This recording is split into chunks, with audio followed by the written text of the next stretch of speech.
You might already know this, but science fiction often introduces some pretty odd ideas. I know, I'm being controversial, but the conversation is worth having. See, sci-fi isn't just a whole lot of allegory and metaphor thinly veiling real-world issues. No, it's also a form of escapism and bewilderment. Who knew? So when you marry sci-fi and horror, another famously strange genre, you get a smorgasbord of idiosyncrasies. Hell, that might even be the reason folks like it so much. You know, if you skim over the critiques of human nature in the world we live in. Hello horror heads, and welcome back to the scariest channel on YouTube, Top 5 Scary Videos. I'm your horror host, Keegan Hughes, and today we're gonna take a look at the top 5 most bizarre sci-fi horror movies. Before we get started, make sure to give this video a big thumbs up and subscribe for more curious crud. Perfect, let's get going. Coming in at number 5, we've got The Stuff.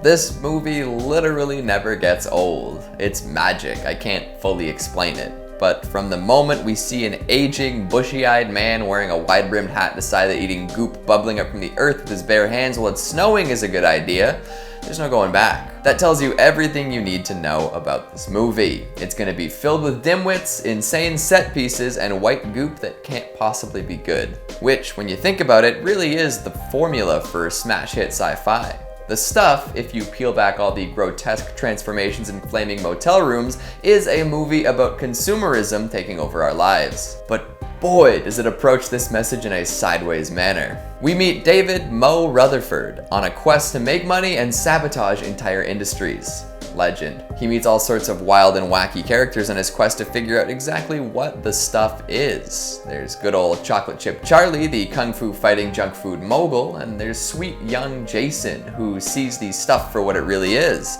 a mind-altering parasite that should never be consumed. And of course, there's Nicole, the love interest. The heroic party sets forth to discover exactly what's happening with the stuff, and if you'll pardon the pun, bites off a little more than it can chew. This stuff is being pumped out of the earth by a heartless corporation that doesn't seem to mind that they're actively indoctrinating the public and feeding them to an alien substance. Of course, this company wants any and all interlopers dealt with. And if the company wasn't enough, the stuff seems to have a mind of its own, crawling around and forcing its way into people. At one point, we meet a hardline anti-communist militia leader who lays siege on factory stronghold after factory stronghold.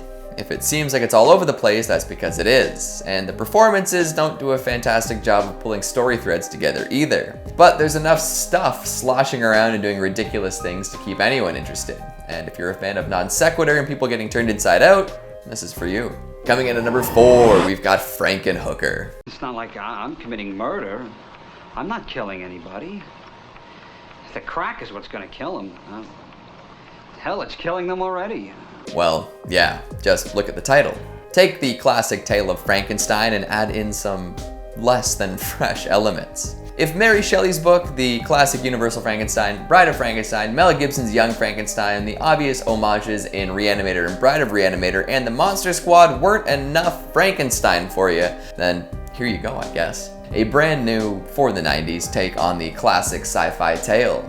Young med school dropout Jeffrey loses his fiancée to a freak lawnmower accident and decides that a good way to cope is by bringing her back to life. But because of the lawnmower, her body isn't all in one piece, so he's got to find some spare parts lying around. And what better place to get spare parts than from some Big Apple prostitutes? Thus begins a wild series of events, including self-trepanation, exploding crack rocks, a pimp named Zorro, and more. If you're looking for bizarre, this is it. And I mean, let's be real, did you expect anything different from the director of the Basket Case series? Good old Frank Henenlotter knows how to put together a weird and wild flick. If the whole thing sounds kind of tasteless, well, that's because it is, but it makes up for that with all sorts of lovely flourishes. The performances are just crazy enough to pull you in and keep you there without becoming too goofy or campy. The score is surprisingly down to earth, which grounds the movie quite well. Plus, it was composed by Oscar-winning Joe Renzetti, who worked on Child's Play. Everyone came for the gore, and Frankenhooker delivers wholesale on this. I mentioned exploding crack rocks earlier. Well, those aren't the only things that explode. They cause the woman being experimented on by Jeffrey to explode too, leading to some hilarious situations. Hell, even Bill Murray had high praise for Frankenhooker on release. I wonder if someone could get away with making something like this today. Coming in at number 3, we've got Killer Clowns from Outer Space.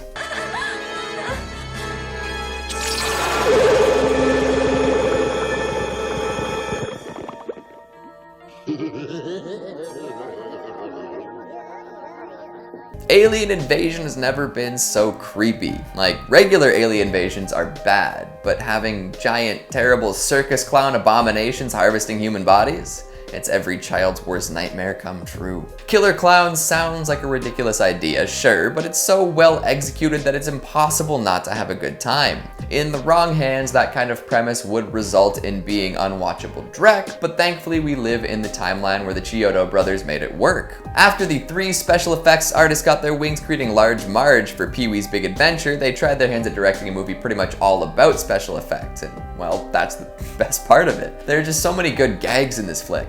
The imagination required to come up with enough hilarious and terrifying weapons and situations involving alien clowns is incredible. There are crazy guns that shoot popcorn, and the popcorn turns out to be little monsters that eat people. There are acidic pies that melt people into goo. A cop gets turned into a ventriloquist dummy.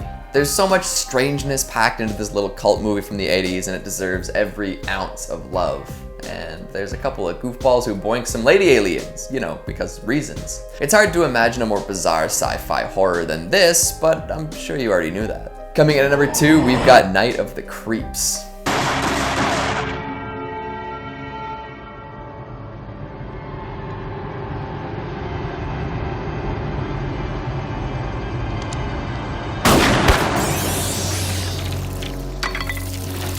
School dance, alien invasion, zombie attack?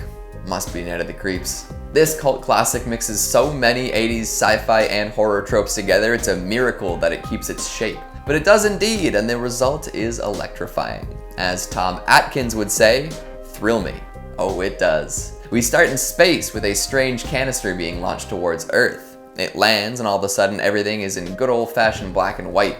We get a taste of some 1950s creature feature action, and then we're launched into the present. And by the present, I mean the 80s, but it was the present at the time. Frats, babes, geeks, dorks, all on full display. It's a retro B-movie smorgasbord. I think I used that word already today. After getting attacked by a defrosted, alien-infested corpse from decades earlier, our heroes Chris and JC are thrown into action.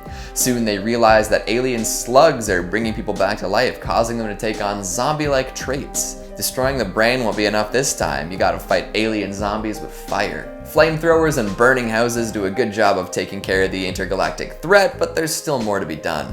What a flick. With all the 80s revivalism going on now, it's hard to imagine a flick being so self-aware and intentionally campy during the 80s, but Night of the Creeps pulls it off with aplomb. A horror movie that loves itself. Coming in at number 1, we've got The Toxic Avenger.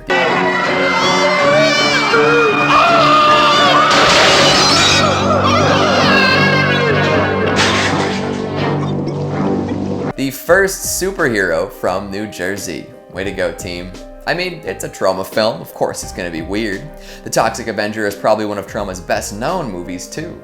Low budget, low brow, and full of lowlives, this is a classic piece of B-movie lunacy. Toxie, the Toxic Avenger, was once a scrawny little dude named Melvin Ferd III. He gets chased out of a second-story window at a health club and lands in a vat of toxic waste, of course. Thus, a new hero is born. He runs around town fighting really obvious crime with insane amounts of violence. Like, when folks are known as Bozo, Slug, and Cigar Face, you can reasonably assume that superheroes are allowed to murk them with little to no repercussions. And some of their deaths are, well, interesting to say the least. Some are turned into pizzas, some are disemboweled in front of large crowds, some are even dry cleaned to death. And the violence is often the least strange of the gags. The grotesque Toxie finds a companion in a blind woman who can love him for who he really is. This results in some very horrifying meals in a garbage dump, and a ridiculous bedroom sequence that has many folks squirming in their seats to this day. Add in a woman touching herself to photos beyond taboo, a bunch of child slaves, and the general gross-out, lowbrow attitude that Troma so often brings to the table,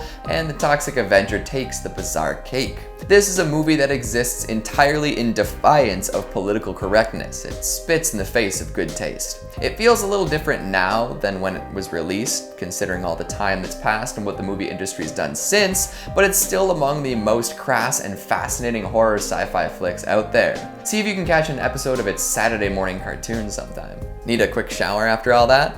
I don't blame ya. Blood, guts, and a whole lot of butts. That's the recipe for a bunch of these flicks, isn't it? Well, I don't see too many people complaining. What'd you think of the list? Do you agree with my selections? What entries would you add? Is there a sci-fi horror that out-weirds all the rest? Make sure you let me know down in the comments. Speaking of comments, let's take a look at some of your more phenomenal ones from the top 5 scary urban legends from China. Jackie G says, yeah, America has monsters and creatures, but all the urban legends from Asian countries are downright terrifying. What do you think it is that sets some monsters apart from others? Mateus says, the maid in the tomb reminded me of The Beast Within, the book, not the movie. I bet the mother was keeping the maid alive. Oh man, that's even scarier than the ghost keeping her alive. Imagine the petty hatred required to go out and feed a woman you buried alive every day so she suffers more. Crew 6 Angel says, I heard that bus one before, but the one I heard had a different ending. In the one I heard, it was an old man accusing a young woman, and that bus was found the next day, but it was not old and rusted with not a soul in sight. Well, that's the beauty of urban legends. They can take so many different forms. And John Gearchak says, waiting for a bus at night on a lonely street. Very scary in Chicago at night, not particularly because of ghosts. It's true, at any moment, random fireworks could start going off. And that's all the time we have for today. Before I dream of electric sheep, make sure to give this video a big thumbs up and subscribe for more horrifying heaters. Thanks for watching, and I'll see you next time. And that's all the time I have for today. Whoop! You know, if you skim over the critiques of human nature, and nope.